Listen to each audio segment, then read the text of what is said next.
Morning and welcome to the KDPG Sunday edition. I'm Rick Dayton. Stacy Smith and Ken Rice are away this week. It has been a deadly violent week in our area. More young black men became the victims of shootings. In the Hill District, a promising rap artist known as Trayvon Smart, Jimmy Wapo was his music name, gunned down on Monday. In East Pittsburgh, a Woodland Hills High School student, 17-year-old Antoine Rose Jr. was seen running from a car that reportedly was involved in another shooting when he was shot and killed by a police officer. Rose had an empty handgun ammunition clip in his pocket but was not carrying a weapon.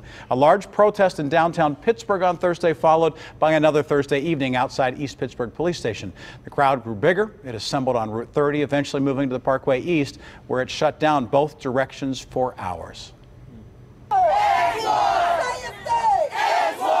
Hundreds taking to the streets Thursday night and the highway. Angered by the killing of 17-year-old Antoine Rose Jr., they stopped traffic on the Parkway East for hours. The crowd dispersed and the highway reopened around 2:30 in the morning Friday. State police say there was one summary arrest. I'm telling you right now to your face, what you saw was a murder. It was a culmination of another day of rallies and demonstrations throughout the Pittsburgh area. Why are they shooting at him? The shooting, captured on cell phone video, shows an East Pittsburgh police officer firing 3 shots. Police say Rose was a passenger in a car that was believed to have been involved in a drive-by shooting Tuesday night. 2 weapons were found in the vehicle, and according to the district attorney, while Rose was unarmed, he was carrying an empty handgun clip. The car's driver was questioned and released. Sources say he'd been hired by Rose and another suspect who is still at large. The officer involved has been identified as Michael Rossfeld. He was sworn into the department about 90 minutes before the fatal shooting, but he is a police department veteran who had worked in other jobs. Rose family attorney Lee Merritt. That family is really hurting right now. Part of the protest, it lets them know that the community is hurting with them. Rossfeld has been placed on leave. On the KDPG Sunday edition, the continuing tragedy of gun violence, the deaths of young African-American men in Western Pennsylvania, plus the impact of those tragedies on their families and the communities.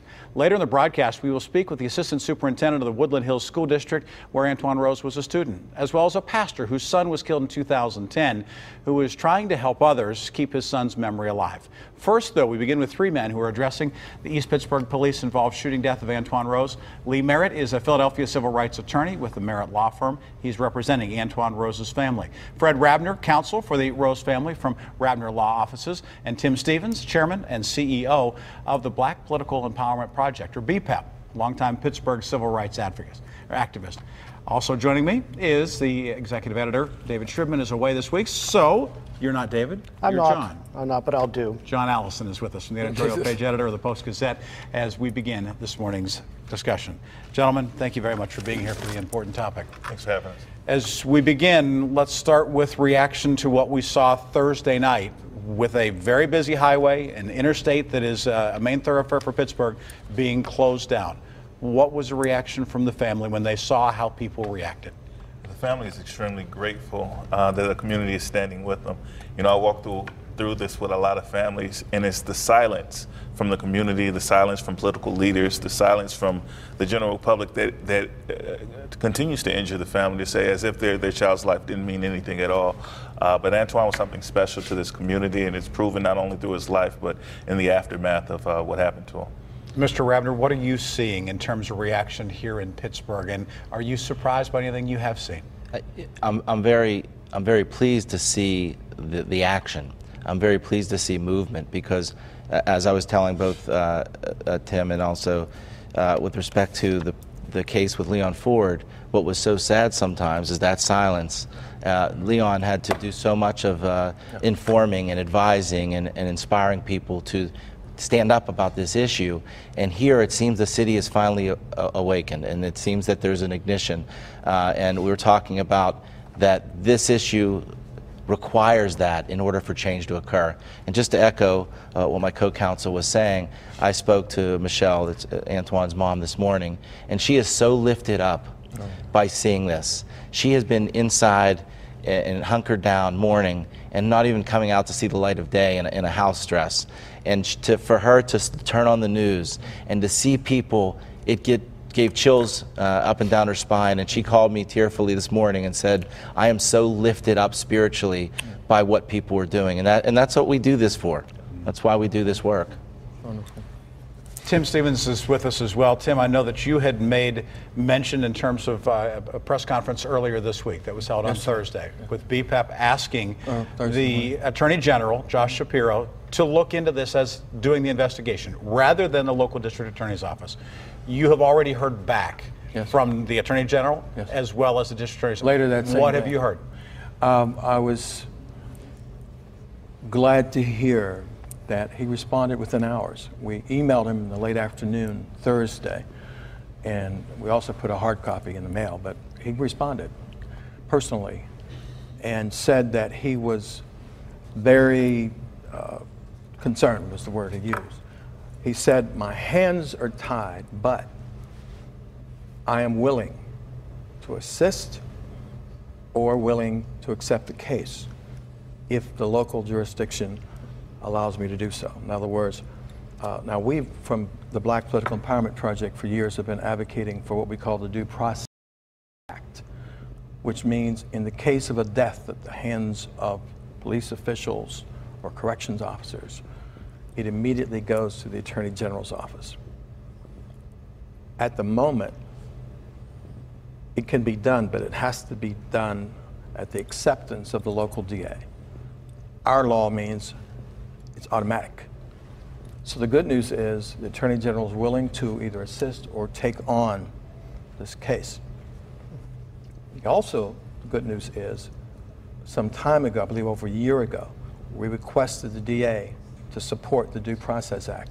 He responded in writing that he accepts the concept of the Due Process Act only if the Attorney General's office would be taking on both investigation and prosecution. So to me, we have a potential win-win. It also takes this out of local area. Because a lot of people, to be honest, are uncomfortable with this case being handled locally. I'd like to put it to the two attorneys for the family. What are you going to focus on in the case? Will police procedure be your number one? It was police. I know there's a lot of unknown parts right now, but here's how I would address this first, and then I'll turn it to Lee. But we look at it from a technical standpoint, and then we look at it as a macro standpoint. When you look at this case, the optics of the case are reality.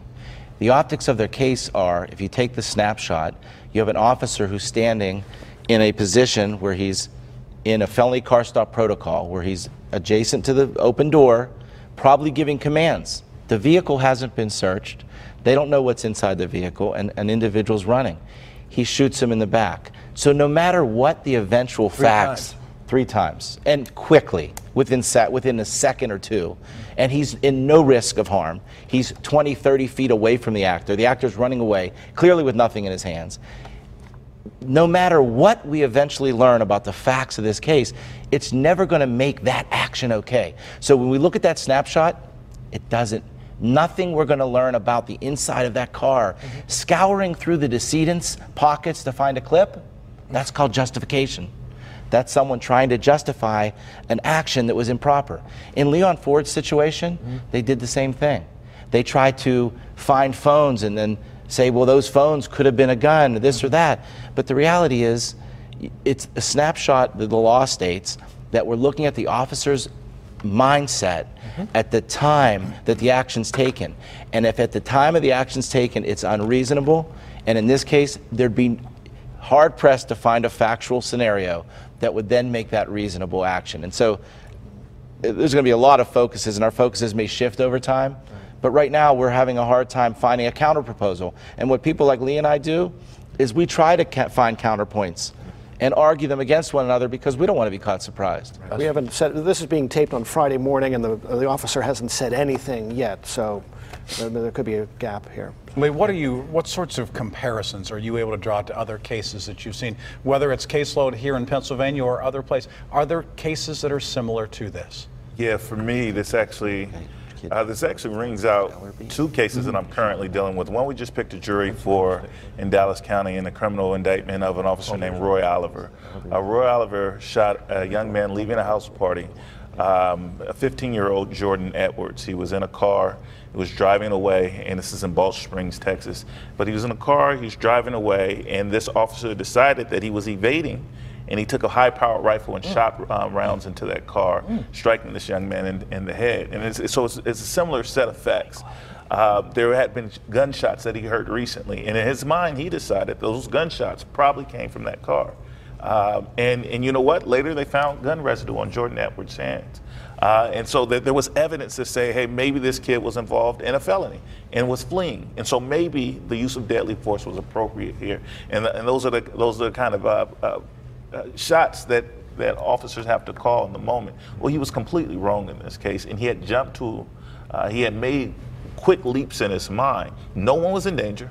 The car was rolling slowly away, and he decided that deadly force was appropriate. Well, the people of Dallas County, the district attorney of Dallas County, decided that was not appropriate, and he's facing 7 felony counts in that case. And this is in Texas, where it's been 50 years since they've indicted a law enforcement officer for murder. And so this case, and I'm working both those cases, this case is worse than that case, in my opinion. The murder of Antoine Rose is worse factually than that case. Wow. And so as I look at it, I find very little room to justify it, because the evidence that you discover, the point is this: you can't shoot somebody based on what you don't know. So I don't know if he was involved in the firing of this previous gun, and so because I don't know, I'm going to kill him to stop him from evading. That's not enough. You may be able to use deadly force based on what you do know. I saw him shoot out of a car, and because that's a felony, and I need to stop him, then I can use deadly force. But shooting someone based on a question mark is not enough, because that latter evidence, like gun residue that he would have only had to learn after the fact, can have other explanations. In the case of Jordan Edwards, just to be clear, the officer himself transferred gun residue onto his hand when he was checking his pulse. Closer to home, if I may. Sure. There was an Ellerby case. It was a state police. They shot a 12-year-old, 10-year-old kid who was 12-year-old kid climbing over a fence in the back. That was one of the largest verdicts in our state. For a police brutality case. That trooper was found to be responsible for that. This case echoes that type of case where he is shot in the back, no threat to the officer. You know, there's case law that talk about what happens when a police officer, say, jumps out from behind a stationary object and a advancing vehicle is approaching, and he opens fire into the window to stop the moving force. The courts have even said that's inappropriate because the officer creates the zone of danger that made him required to use that force. In this case, there is nothing that they can arguably say that caused him to need to use that force. And we're trying to theorize about potentialities. And like Lee said, it's what they don't know. We're still very, very early in this entire process, and we don't want to put so much yet to be found. But gentlemen, thank you very, very much for your perspective this morning and for letting us know where we stand right now at this point in the case. Thank you all very much. Thank you. When the KDPG Sunday edition continues, the personal